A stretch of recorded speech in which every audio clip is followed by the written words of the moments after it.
In the Explaining Angelic Army episode, we discussed how God's army is structured. We discussed where the Angel Digimon came from, we looked at the members of the army and who is leading them, we discussed a lot. We did finish the video by telling how compromised the members of the army already were, because some Angel Digimon are showing signs of corruption, or maybe better said, they are showing signs that their values and that of God do not always align.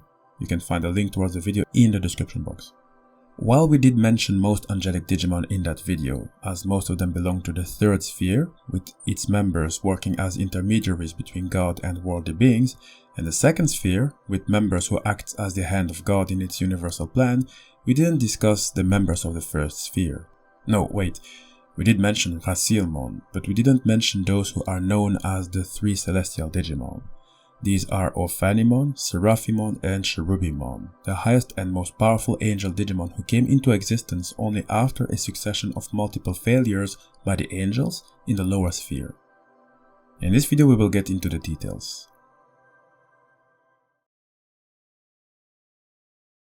The Digimon Heavens were preparing for an imminent war with the fallen Angel Digimon, which now exists by the many. Most, if not all of them, reside in the Dark Area, an area located within a spatial distortion of the digital world, below the Dark Web, the deepest part of the net ocean. An area so chaotic that not even the fallen Angel Digimon themselves truly govern that space. And there are other, more powerful entities out there who don't even fear the fallen Angel Digimon. In light of the conflict between virtue and vice instigated by Lucimon, God apportioned its three aspects among three of its disciples, turning them into the three Celestial Digimon and placed them in command of the army of the gods. First member is Cherubimon, the guardian of God and its wisdom. It also serves as the databank that has custody of God's extensive knowledge. Second member is Ophanimon, an Angel Digimon with 10 wings and considered to be the Holy Mother of the digital world, and is the personification of God's deep love, who imparts its loving and compassionate side. The final member, Seraphimon, another Angel Digimon with 10 wings, is the guardian of God's absolute justice and order and executor of the enlightened God's laws. It is the highest ranked angel and thus the ruler of all Angel Digimon and is the one being closest to God. Which reminds me, Yggdrasil is also considered to be a god and has also a private army, the Royal Knights. The one being that is closest to Yggdrasil is not Seraphimon but instead SHAKAMON, the one that has protected the Eastern digital world since ancient times. The three archangels reign supreme at the apex of all angel and holy Digimon and are each considered to hold preeminent status among a certain subset of these Digimon. Seraphimon is the apex male Angel Digimon. Ophanimon is an icon of the female Angel Digimon which exists by the many, like for example Arkhai Angemon, a principality new generation Angel Digimon of equal rank to the likes of Magna Angemon and Angel Woman. Cherubimon is the culmination of the Holy Beast Digimon, and we have to stop by Cherubimon for a little while because there is a thing that must be said in terms of the heritage of power. You see, the battle against Lucimon happened in the distant past, in the ancient digital world, and the angels weren't the only ones who were involved in the battle. Quite frankly, no matter how you look at it, the angels were in a disadvantage. Remember, many of them went corrupt, and who could tell if one was going to turn their back? So the original 10 legendary warriors, also known as the ancient 10 warriors, who each represent the 10 elemental attributes, were also involved in this battle against Lucimon, and they came out victorious. 8 of them did perish, but each member did pass on their elemental powers to specific Digimon types. Ancient Garurumon passed its light to Beast Digimon, Ancient Sphinxmon passed its darkness to Mythical Animal and Demon Beast Digimon, many of which reside in Hell, and Cherubimon, who is a Celestial Digimon, not one of the 10 legendary warriors, is considered the culmination of Holy Beast Digimon, Digimon with a divine and holy heritage. And after the defeat of Lucimon, the power that it possessed was apportioned 3 ways among the 3 celestial angels and a period of peace ensued. The question is, how long can peace really last when you know that the members of God's army can still be corrupted and can still turn their backs against God? And how long can peace last in a universe that is mostly made out of data? Can you truly eliminate all traces and all data of a Digimon as powerful as Lucimon? Think about it, we discussed APOCALYMON in a previous video, and despite its destruction, only a bit of its data remained, and that was enough to give birth to the fallen angel Mastemon, who would later on become Gulfmon, once said to be capable of destroying the world in 7 days. Let me get into some details.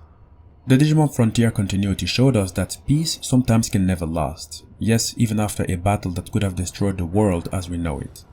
In that continuity, Seraphimon, Cherubimon and Ophanimon became the governors and protectors of the digital world following the defeat of their tyrannical predecessor, Lucimon, by the Warrior 10, and for a time, the archangels kept the peace in the digital world. However, their working relationship was often rocky due to their backgrounds, as the group consisted of 2 human Digimon, Seraphimon and Ophanimon, but only one beast Digimon, Cherubimon. And Cherubimon often disagreed with the thinking of the other 2 and accused them of being unable to understand the perspective of the beast Digimon. Seraphimon and Ophanimon would sometimes have discussions about Cherubimon to try and understand its perspective, but on seeing them having such a conversation, Cherubimon immediately assumed that they were actually conspiring to work only for the benefit of the human Digimon. And in the shadows, from its imprisonment in the dark area, Lucimon exploited Cherubimon's suspicions and animosity towards the other 2 to corrupt it with an evil aura, and used Cherubimon, who was now in its vice mode, as a pawn in its plot to escape. Cherubimon raised an army of beast Digimon against the human Digimon and launched an assault on Seraphimon's castle at Forest Terminal. During the attack, Seraphimon was grievously wounded and Ophanimon surrendered itself to protect Seraphimon from further harm. One event led to the other and both Ophanimon ended up being killed along with Seraphimon, all because of Cherubimon's doing, as it was exploited obviously, and it would also end up being killed itself later on. All that was needed was the exploitation of one weakness to cause the 3 strongest angels to fight against each other, to kill themselves and unwillingly awaken the dark demon dragon of the apocalypse, the true super demon lord and the dragon of the book of Revelation, Lucimon's Satan mode. A completely broken Digimon in terms of power, and quite frankly, with my extensive Digimon knowledge, no Digimon can really defeat it, and those who could have a chance are usually evil Digimon in nature. As we have said previously, Angel Digimon are beings of ultimate virtue, but as a consequence of that extremity, they are susceptible to being tainted by virtue's antithesis, vice. The 3 archangels never were exceptions to the rule. If negative emotions sprout within an archangel and tumefy as the days pass, they will cause any angel to fall to darkness, becoming a fallen version of itself. However, there isn't only bad news here. It is said that in the event that an archangel falls, a new Digimon will be chosen to succeed the fallen archangel and will evolve and take its place. On top of that, the realm of angels is also growing in members, each of which being in the possession of incredible powers. I mentioned Arkhai Angemon before. It is an archangel specializing in the defensive fighting style, and its superlative ingenuity allows it to act as both counselor and commanding officer of its assigned squad. While it rarely participates in battle, it can use a flaming maelstrom to summon its underlings Raguelmon, a Digimon who was originally a demon species Digimon but with powers that are now restrained, and Manticoremon, a demon beast Digimon that prefers consuming the digicores of its own fellow virus Digimon brethren. Because it lacks in intelligence, there are times where even Arkhai Angemon becomes unable to control it. Raguelmon is also another very important addition.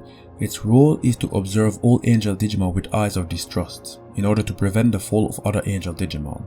The moment it detects an Angel Digimon that has begun to fall, it will attack and destroy them before they would have fallen completely.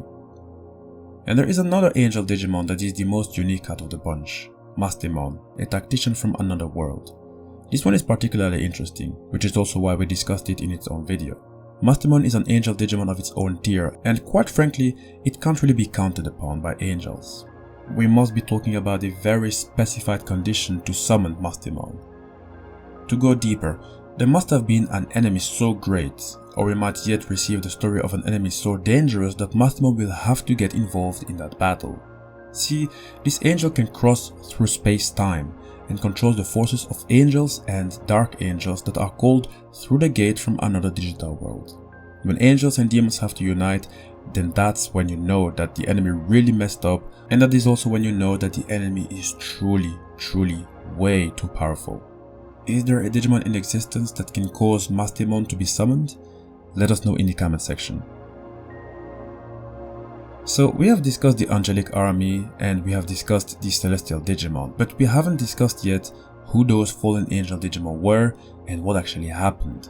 Why did they fall from grace? Who exactly were they before falling from grace? What did they do after their fall?